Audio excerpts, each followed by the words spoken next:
Sometimes behavior isn't the problem. Sometimes it's a clue. Welcome to The Dog Who Asked for More, the podcast for dog parents navigating real-life behavior struggles, reactivity, anxiety, and all of the hard parts no one prepares you for. Each week, you'll get training, enrichment, and nutrition strategies through honest, grounded conversations that help you understand your dog, support their needs, and build the bond you've always dreamed of. I'm Em, a dog trainer and canine nutritionist, and I work with overwhelmed dog parents who love their dogs deeply but feel stuck, burned out, or unsure what their dog needs. A lot of people reach this point and quietly wonder what they're missing. In this conversation, you'll discover 3 things that tend to show up together when dogs seem like they need more than what we've tried. Like what actually might be going on beneath the behavior, why advice that sounds right often doesn't feel doable in real life, and what we can change when you stop forcing answers and start noticing patterns. Tori, what are some of the quieter ways dogs communicate when they're undersupported or missing something that often get overlooked by pet parents? Sure. So I love this idea of looking at your dog's behavior for clues. That's a great way to think about enrichment, is to see what is my dog missing and what's the correct kind of enrichment, because a lot of pet parents don't realize there's 7 or 8 or 9, depending on who you ask, categories of enrichment. And not all of them are going to be as rewarding for every dog as for another dog. Just like people, we have our different likes and dislikes. So some common problem behaviors or red flag behaviors would be anything kind of destructive. Your dog's chewing stuff that they don't usually chew, nipping at you, they don't usually nip, or barking at things, or just being generally annoying would be kind of layman's way of saying that. Those are all good clues that your dog is not being fulfilled in another way. So depending if your dog is reactive, they might be kind of barky and anxious in general. So you have to also know your own dog's baseline and what is triggering them. And is it there's a trigger, or is it that they're just bored and unfulfilled and they need some kind of enrichment? And then we can kind of reverse engineer it and see what kind of enrichment might help your particular dog. A lot of enrichment activities actually build confidence. And there's a ton of studies that I have found that have measured this. And you're like, how do you measure confidence? Well, one of the ways is measuring has stress been lowered? And we can actually measure cortisol levels in your dog's saliva, which is actual data points, not just saying, oh, my dog seemed happier. So we can actually look at real data and see that certain enrichment activities can help lower your dog's stress, build their confidence, and help reduce some of those problem behaviors. You had mentioned a baseline, knowing your dog's baseline, which is super important, and I completely agree with you. But how can someone who's new to the dog world, never had a dog before, begin to tell the difference between my dog is being difficult, my dog is being bad, or my dog is struggling? That's a great question. And to be honest, you might have a better answer for that than I do with your dog training background. But my advice, because I deal with a lot of just regular folks, I like to make enrichment approachable, easy to understand for regular pet parents. And the best way to figure out your own dog's baseline and whether they're uncomfortable or anxious or being triggered or just bored or whatever is to put down your phone and actually spend quality time with your dog and observe their behaviors. So that's sort of not the answer that most people want. They want a magic solution. What is the process that I can do? What tests can we do? At the vet, they're willing to do all kinds of tests for you and charge you for it. But at the end of the day, if you just would pay attention to your dog, maybe don't even take your phone on walks, and that might help you get some clues as to who your dog is and what they like and don't like. Experimenting is such a crucial part of raising a dog. If you don't try to figure out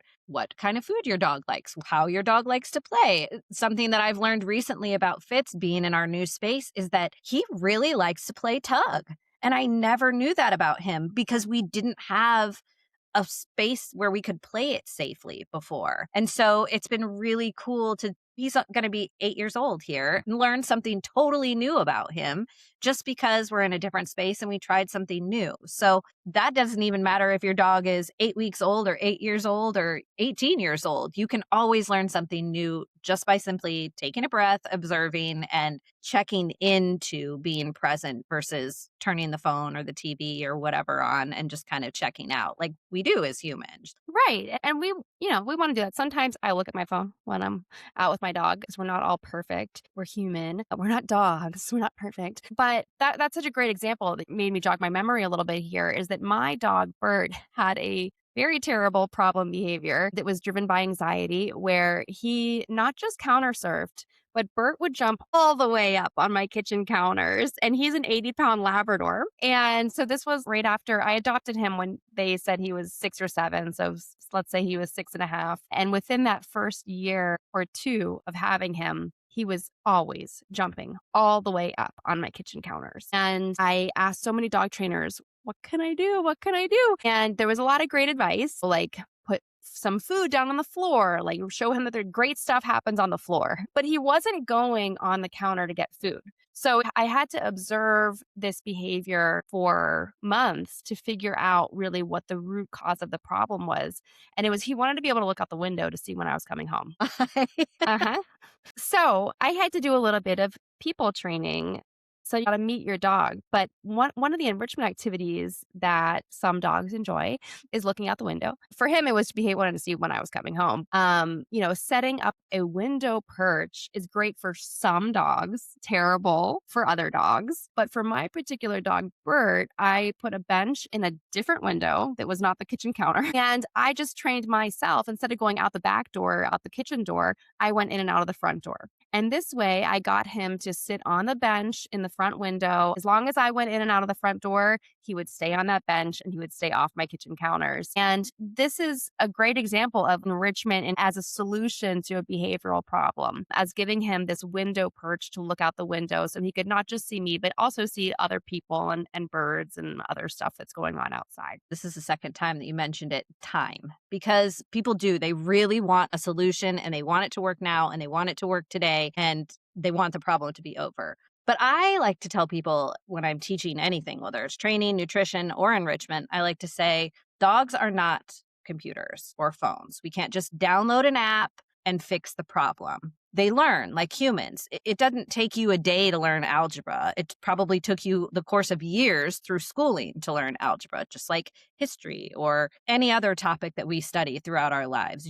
Doctors don't become doctors overnight, things like that. So we have to kind of give the same perspective to our dogs when we're training them because every dog's going to learn at a different pace. Like you mentioned, every dog is different. So we have to look at the time and the attention and the repetition and all of the structure of all of it in order to really satisfy each individual dog.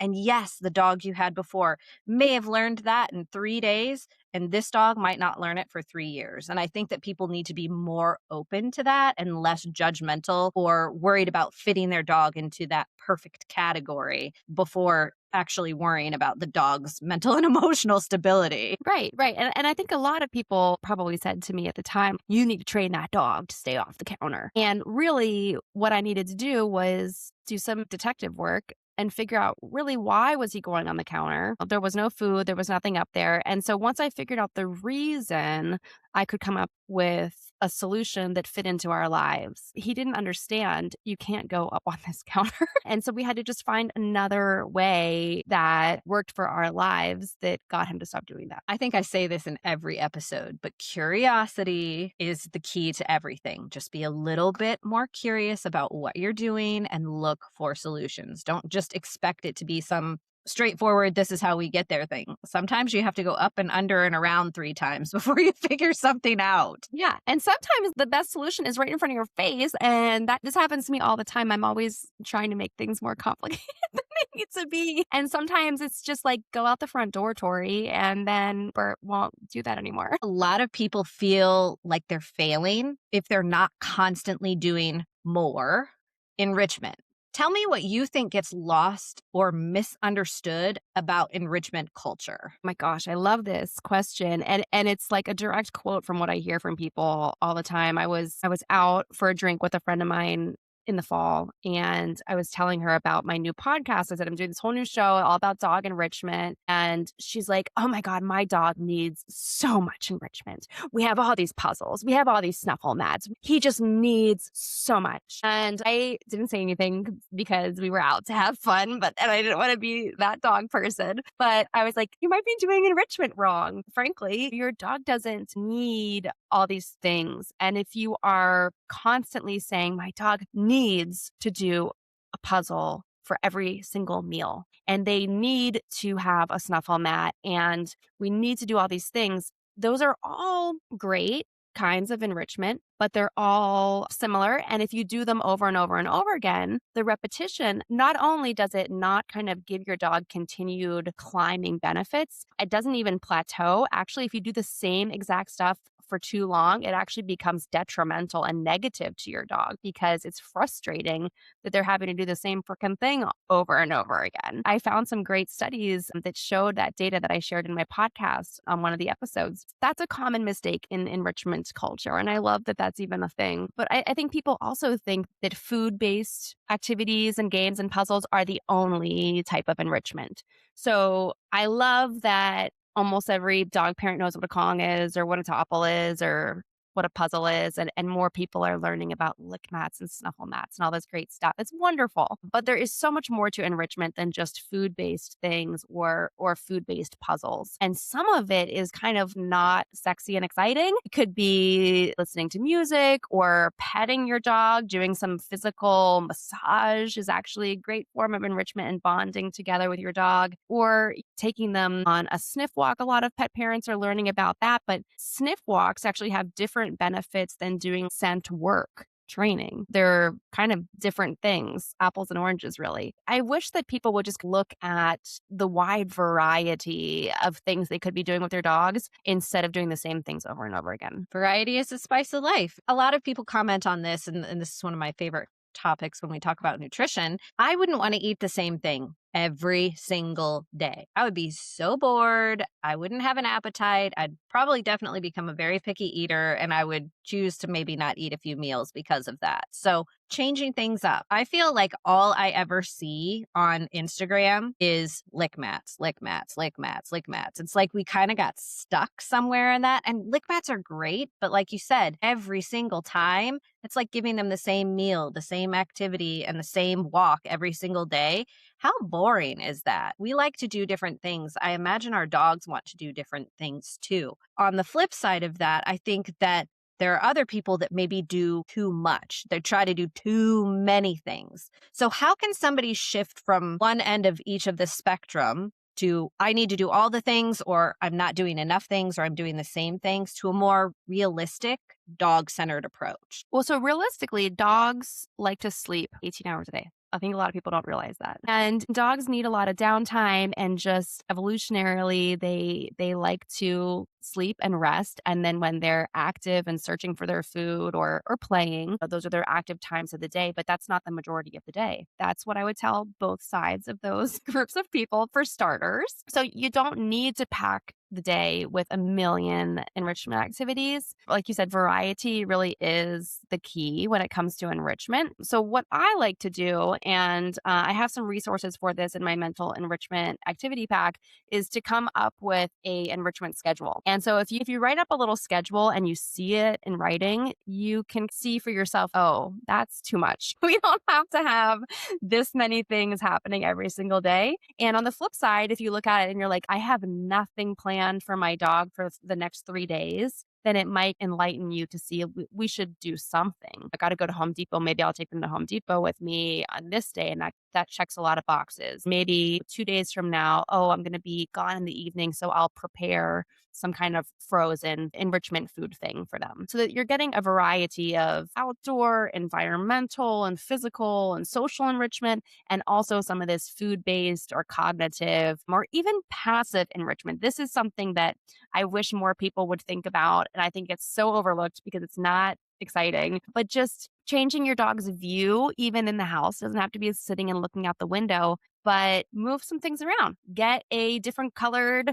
blanket, dogs see blue and yellow best. So try to seek out some blue and yellow things. Maybe you get a big yellow duck and you put it in the middle of your living room and your dog's like, what is this? What's happening? But that's a form of environmental and visual enrichment. It's just shaking up their routine and adding some variety. If you had to stay in your house, think about lockdown. We got a little stir crazy. And it's easy to forget that because now life kind of seems like it's back to quote unquote normal. But when we were all stuck inside of our houses, you went crazy, right? So we were always looking for a different show to watch or a different thing to watch. And you have to think about your dog in that sense as well. A lot of people don't think about my dog doesn't watch TV or they can't open a book and read it or they're not going to text their friend or email somebody on the phone.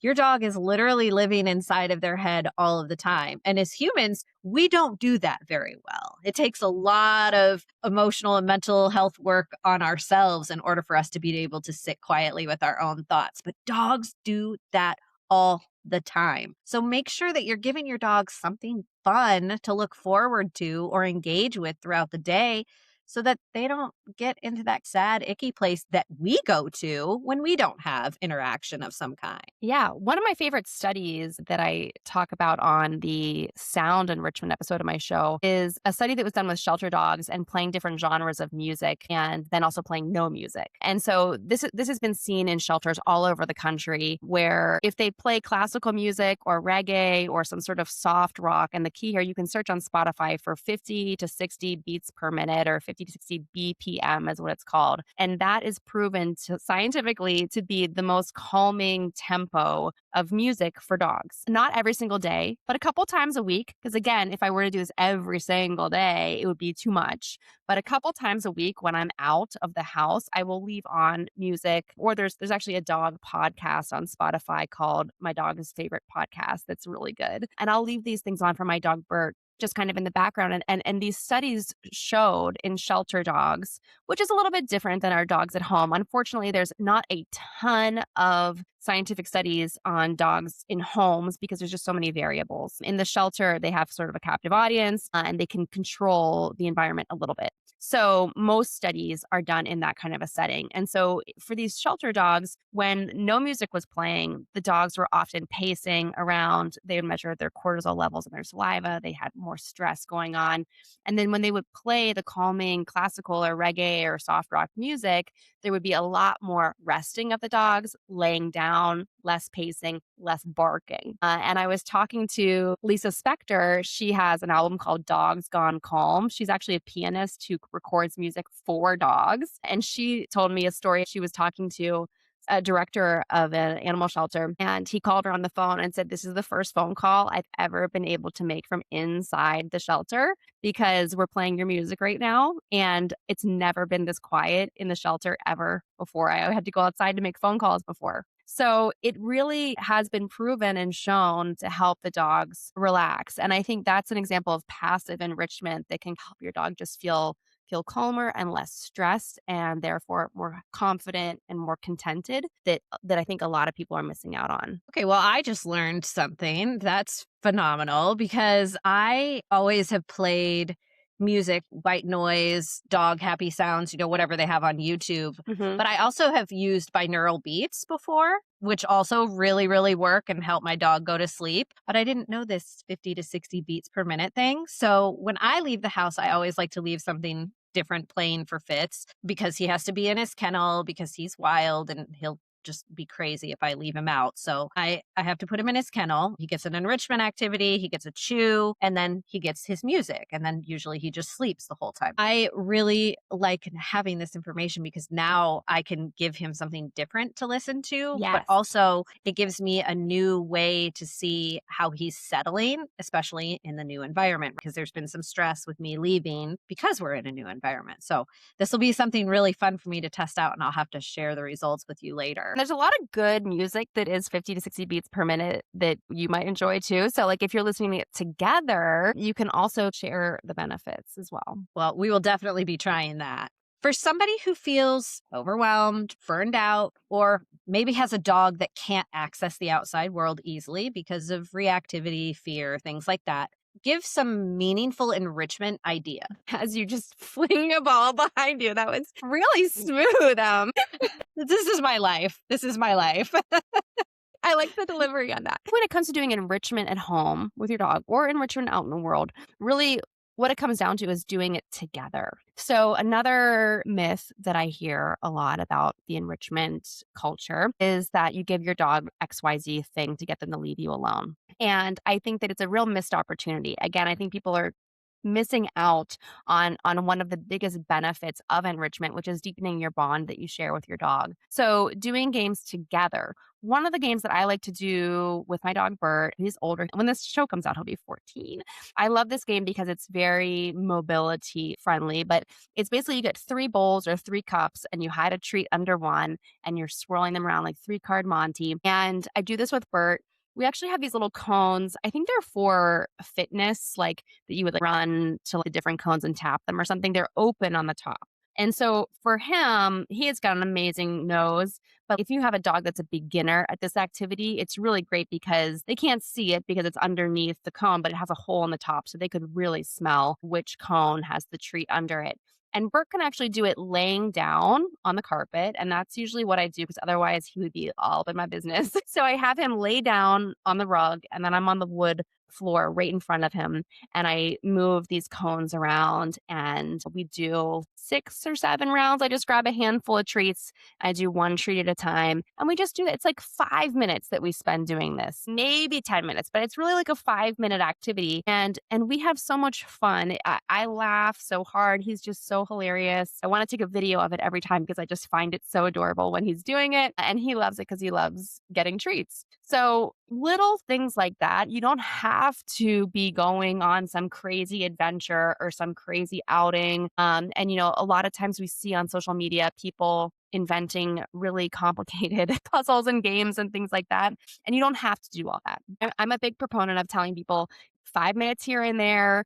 At the end of the day, when you get home and all you want to do is just sit down on the couch and veg in front of the TV, just spend 5 minutes playing with your dog before you do that. You can still do that. You can still sit on the couch all night, but just spend 5 minutes doing a game like that or doing some trick training. I love trick training as a form of enrichment because it gets your dog actively, physically moving, you're bonding together, and it really builds their confidence because you're teaching them something new and you're giving them lots of rewards. So it's great for building confidence too. Love trick training as an option too. I don't think enough people realize that that is an enrichment idea and how much thinking and emotion and fun. It doesn't matter if they get the trick right. And again, it doesn't have to be a complex trick either. Teaching my dog how to high five me with both hands was difficult, but it was also hilarious. One day at a time. That's all you got to take it. There's no need to rush things. I mean, then you have to think of another trick to learn. So take it for the moment that it is. Yeah. And also a little like advice or recommendation for this is the AKC has a trick dog title. And I think I worked my way up to intermediate with my last dog, Lucy, but it doesn't matter. You don't have to go for the title. It's not what it's about, but they have a list of tricks. And I find this list to be super awesome because I printed it out and put it on my refrigerator. And then we would look up YouTube videos of how do you train your dog to do this thing. And we'd work on them. And then as we nailed them, I'd check them off on the list and we'd go to the next ones. I think sometimes if you don't have some kind of a list or ideas in front of you, you don't know what to do and then you do nothing. So if that interests you, listeners out there, go check out that list from the AKC's trick training title. And there's really basic ones to start and then they get more and more advanced. So you can keep learning and training with your dog. As they get more advanced, it becomes more of a cognitive form of enrichment for them too. Another great resource for that is the Do More with Your Dog. And you can get titles and ribbons and stuff through them too. And you can actually submit everything online. So you Yeah. don't have to go somewhere and get Same with your the titles. AKC one you can do online too. Like since COVID, all this stuff's online, which is awesome. It is awesome. I love that there's so many things that you can do with your dog and not have to go anywhere. And Yeah. I don't know, trick training Stay is, stay home with your dog and just yeah, stay home with your dog. train It's tricks. fun. It's fun. It's fun. If someone is struggling with noticing or understanding how their dog enjoys an activity, give them some clues of my dog likes this and how to really test it out so that they're not just stuck following the lick mat, snuffle mat, food puzzle regimen. I'm gonna keep using my own dogs as examples because this is real life, not just an arbitrary thing that I made up. So my dog Bert has provided me with so many so many things to learn. One thing that I noticed about Bert when I rescued him, he was 6.5. He's an adult dog. So we really had to get to know each other. At the time I had two dogs. I had my dog Lucy as well. And there's a lot of places where we're able to go off leash in the woods and walk around. Lucy had a fantastic recall and she would mostly stay really close to me. And then Bert, he had good recall as well, but he would kind of wander off. And when he came back from his wander, he would always have some weird deer parts. He would find bones and he would just find so much stuff. Like and everywhere we went, he was finding bones and every walk we went on, like in our neighborhood, he'd find an apple every single day. I'm like, how are there this many apples just like on the sidewalk? I've never noticed this before until I got this dog. So I was like, huh, he has an amazing sense of smell. And this is something else cool that I learned. You might know, but prey drive versus hunt drive. And so prey drive is like chasing after a moving little critter, and the hunt drive is more based off of scent. So he's got an amazing hunt drive. So I just noticed this I observed this about him, that he is exceptionally very good at this, more into it than my other dog Lucy was. So I tapped into that and we started doing a lot more scent based games, encouraging him to sniff. But I also got involved in a dog sport called barn hunt that was really fun for him. And I didn't take my other dog Lucy to that. That was really just Tori and Bert time that we just did that activity, just the two of us together. And he really, really enjoyed it. It's fun also to get involved in those kind of things if you do want to leave the house occasionally to do stuff with your dog. A lot of those sports are reactive dog friendly because the dogs are not interacting with each other. You're the only dog in the ring when this is happening. Other dogs aren't allowed to be near the ring. And especially if you're at a trial, they can't even watch other dogs in the ring. So it can be approachable to a lot of different dogs of different abilities, but you can do this stuff at home too. You know, you can set up scent games and scent work. You can buy these scent kits on like Amazon that will give you lots of different instructions on how to do different scent games with your dog, but just paying attention to what they like. And I think one of the magical things about dogs is once you do have this connection and bond with your dog, you will start to see a little sparkle, a little glimmer in their eye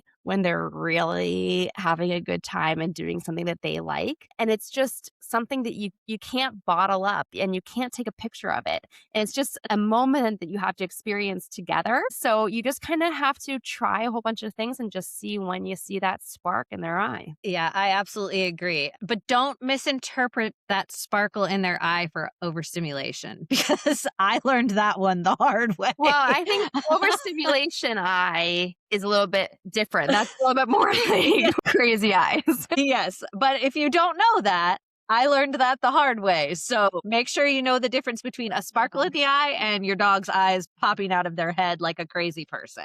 There's a big difference there. It's harder to wind down from one than the other for sure. Oh yeah, yeah. Which is a good like circle back to, don't overdo it. You don't have to do a million things every single day, but take those million things and put them on your calendar and space them out. If you have a lot of ideas, a lot of things you want to do together, space them out on your calendar and just try one here and there. Give me 2 or 3 forms of enrichment that are underestimated or underutilized, but make a big emotional difference for dogs. Okay, so one right off the bat would tie into what we were just saying. A very underutilized thing is sit and watch the world go by, which is after a walk or after a play session, you're outside and or playing fetch inside or whatever it is that you're doing with your dog, to have that decompression time afterward. So a lot of people want to do really high octane things with their dog to burn their energy. They're like, my dog needs to burn energy. They have so much energy. They're hyperactive. And so they go out and do really high energy things. And then they're like, why won't they calm down? And it's like, well, yeah, if you have a high energy dog and you do exclusively high energy things, they don't know that there's like another way to live. So you have the responsibility to kind of teach them, hey, let's just sit calmly for 5 minutes. If you're out on a walk or outside doing something high energy, jogging or playing fetch or something like that that gets them really revved up, sit on a bench for 5 minutes at the end of that activity and just chill. And that's calm decompression time. And that's a signal to like their body to just kind of decompress, but also it will kind of condition them to say like, okay, we're not going to then take this high energy back inside, back indoors when we get home. Or if you're at home and you're playing inside, you could just do some simple calming petting and you could listen to the music together. The second thing would be listening to music together. So a lot of us love to play music for the dogs when we're out of the house and the dog's home alone, but actually listening to music together with them and sitting and petting them as you listen to the music, that's a really great kind of bonding moment that you can have in the day. Again, try to put your phone down and just pet your dog, and you can get to know and see if you pet in different places, does your dog react differently? Do they like really roll over on their back when you hit a certain spot? Do they really lean into it more in another spot? Or do they shy away if they don't like having their paws touched or something like that? And as your dog gets older, it's also a great way to keep tabs on any body condition changes that your dog might have. So you can kind of keep tabs on their health and any new growths or skin and coat conditions that way. So those would be two things that are definitely underutilized and underestimated. I think social enrichment is misunderstood a lot and underutilized in the right ways. So a form of social enrichment could just be like a parallel walk, and it doesn't even have to be with a dog. So I think people think that socializing your dog means they have to meet other dogs, and they do not. It could be with other people. It could be other species of animals. It could be whatever your dog is comfortable with, and it doesn't even have to be touching and close together. Social enrichment doesn't mean wrestling with other dogs. That would be the third one there. That third one is so important too. I completely agree with you. People totally misunderstand social enrichment. And it doesn't even have to necessarily, like you said, it doesn't have to be even a parallel walk. You could go sit somewhere on a bench and watch cars go by. That's Yeah. social enrichment. And it's such a simple concept, but people they get, oh, we got to go to the dog park. We got to let them play with other dogs. We got to let them wrestle and chase and bark. And that's really not what social enrichment is all about. So I love that was one of the ones that you pointed out. Before we wrap up, I want to pause for something that I call answering the ask. This is about the moment behavior stops being something to fix and starts being communication. Can you share a moment where one of your dog's behavior was an ask that you hadn't fully heard yet or before, and what truly shifted once you actually listened to what they were saying? I feel like I've already shared so many stories. I sort of already told my good stories, but I'll take any opportunity to talk about my late dog Lucy. She passed away in June 2025 after battling cancer for 6 months, and she and we just communicated with each other. We understood each other so well, and I love her and miss her so much. But an ask that she would often ask for was to go sit outside in the freezing cold or the rain or it's any weather. She liked to sit outside. Many years ago, I had a animal communicator come on. She talked to Lucy, and my whole life's on the internet. So sometimes with the animal communicators, you're like, well, did she see? Did I post that? But she was talking to Lucy, and Lucy was saying something about the smells outside. And the animal communicator was like, is there something about a walnut? And I was like, oh my God, I have a black walnut tree in my backyard.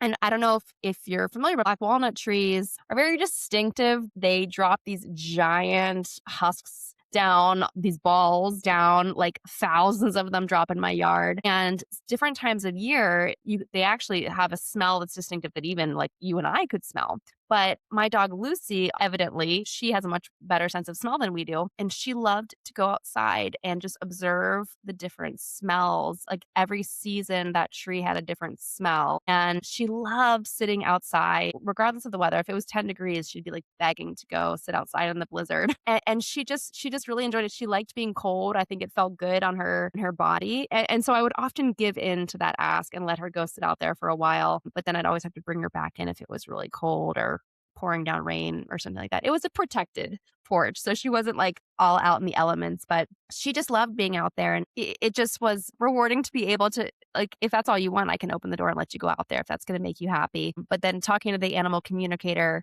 it just kind of really made me realize that she's not just sitting there. She is smelling everything and the way that scent moves and kind of waves around you. She's sniffing everything. She's seeing things. She's hearing things. And that was her favorite kind of enrichment. She was asking you for an experience and you gave her it to Yeah. her. What a beautiful memory that you have from that. Yeah, and it sounds so simple, but it just goes to show like simple things like that. If your dog's asking for something in particular that's not harmful, that you can give in and give it to them.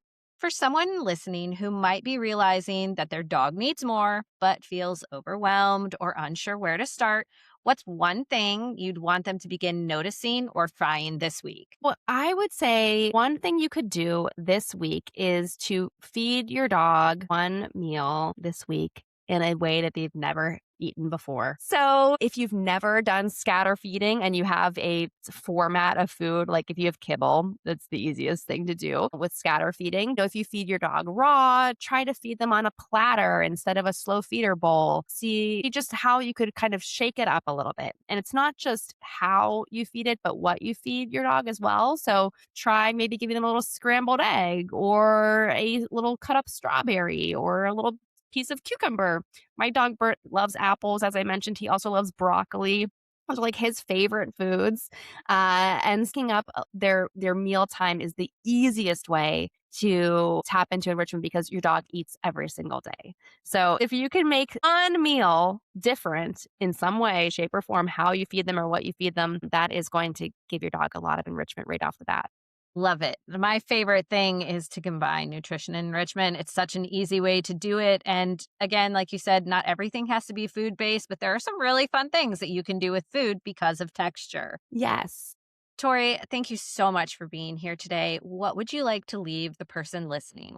I would just encourage everyone to spend more time with their dog and without their phone. I know that you might be listening to this podcast on a phone, and we're thankful that you are, but go put it down and turn it off and go play with your dog. And if you need more enrichment ideas, I do have a mental enrichment activity pack full of 10 activities that I think are pretty novel and unique. They're not your typical activities that you'll find just by Googling mental enrichment for dogs. And you can find all of this stuff on my website, toriknowsdogs.com.